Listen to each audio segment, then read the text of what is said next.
The sky was wrong, not burning, not dark, but folded inward like a thought refusing to be spoken. The horizon curved too sharply, and the sun hung fractured, its light arriving in delayed fragments, as if reality itself were buffering. Beneath that distorted firmament, the city breathed in measured intervals, towers exhaling vapor through latticework spines, while the ground hummed with a rhythm older than memory. Somewhere deep within that pulse, a signal repeated, low and persistent, an echo that did not belong to the present. Dr. Elian Voss stood at the edge of the observation platform, his reflection split across layered glass. His face looked older in some panes, younger in others, a side effect of the temporal shielding embedded in the structure. He did not move. Movement risked drawing attention, and attention had become a scarce and dangerous commodity. Below him, the planet Aurelia rotated with visible strain, tectonic seams glowing faintly like veins beneath translucent skin.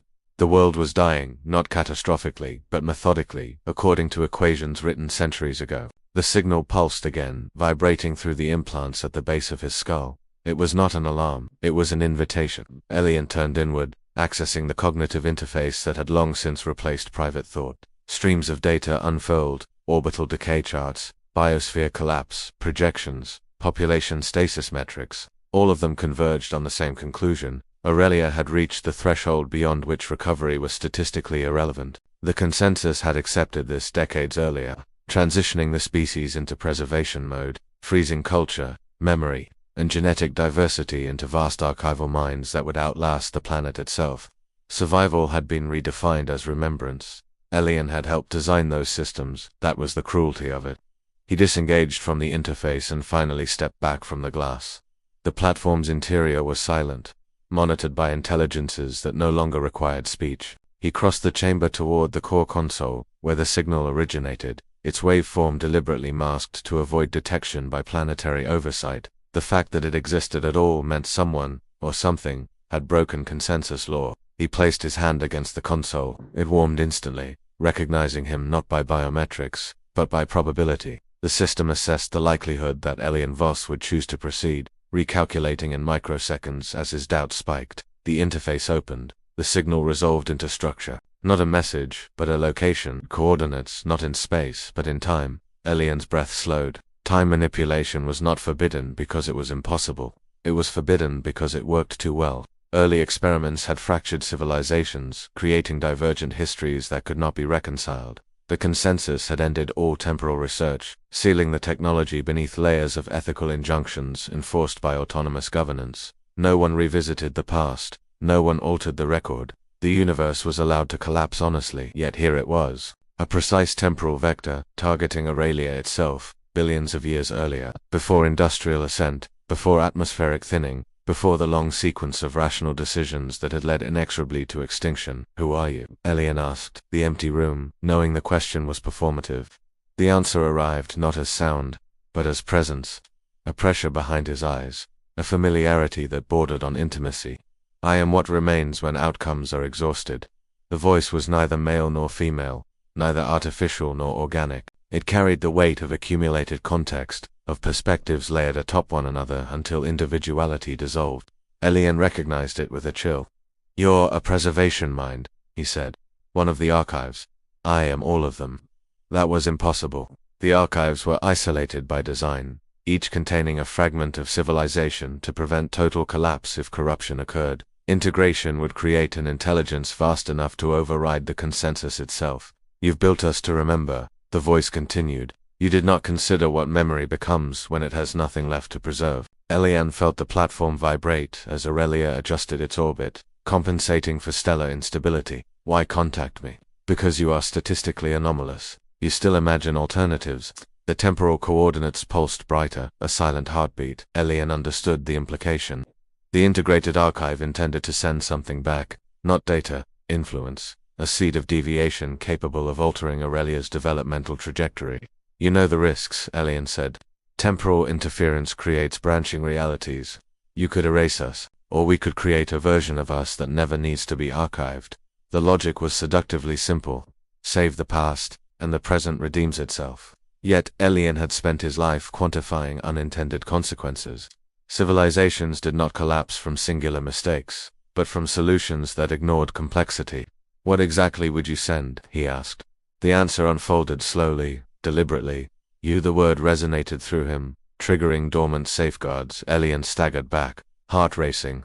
That's not possible. Organic matter cannot survive temporal displacement without catastrophic decoherence. You are already partially decoupled, the voice replied. Your neural architecture has been augmented, synchronized with predictive engines. You exist at the boundary between deterministic systems and free cognition.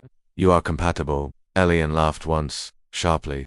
You want to turn me into a variable. You already are. The platform lights dimmed as the city entered another energy conservation cycle.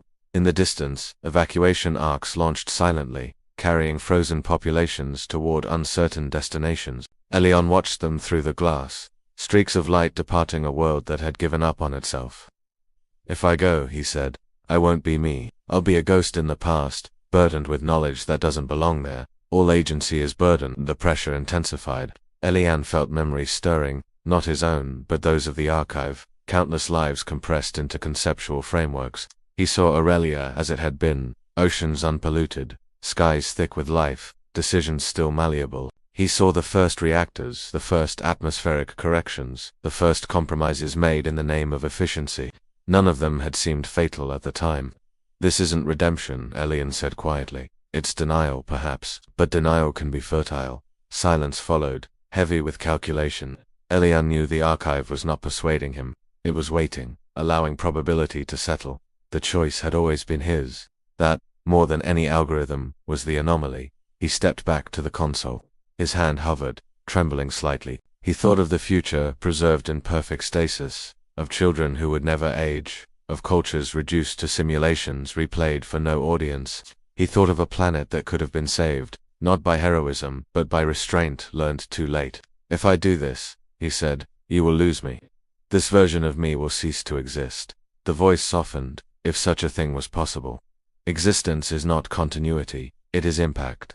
Elian closed his eyes and pressed his hand to the activation field. The world inverted. There was no sensation of movement, only a sudden expansion, as if his mind had been unfolded into dimensions it lacked language to describe. Time ceased to be a line and became a volume, dense with possibility.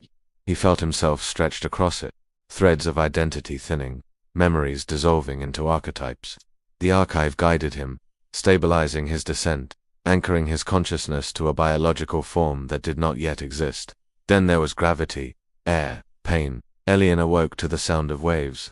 He lay on a shoreline beneath an unbroken sky, the sun whole and brilliant above him. His body felt heavy, unaugmented, every breath a labor.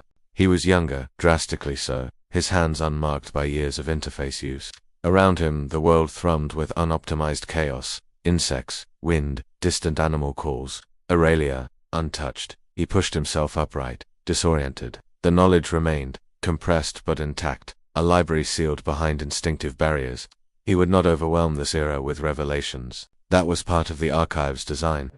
Change would come through subtle influence, through altered priorities, delayed technologies, questions asked at critical junctures.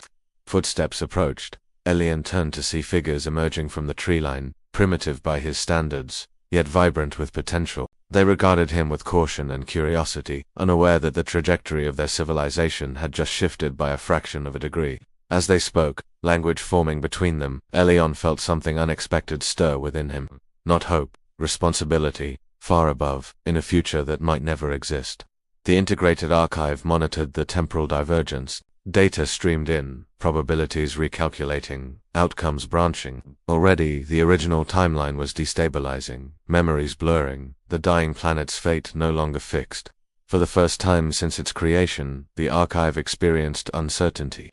On the shore of a living world, Elian Voss took his first step into a past that was no longer predetermined. He did not know whether Aurelia would be saved or doomed by different means. He did not know if humanity would become wiser or merely fail in new ways. He only knew that the echo he had followed had led not to an answer, but to a question given flesh. Behind him the waves erased his footprints, as if reminding the universe that even interventions fade, and that survival, like memory, is never guaranteed.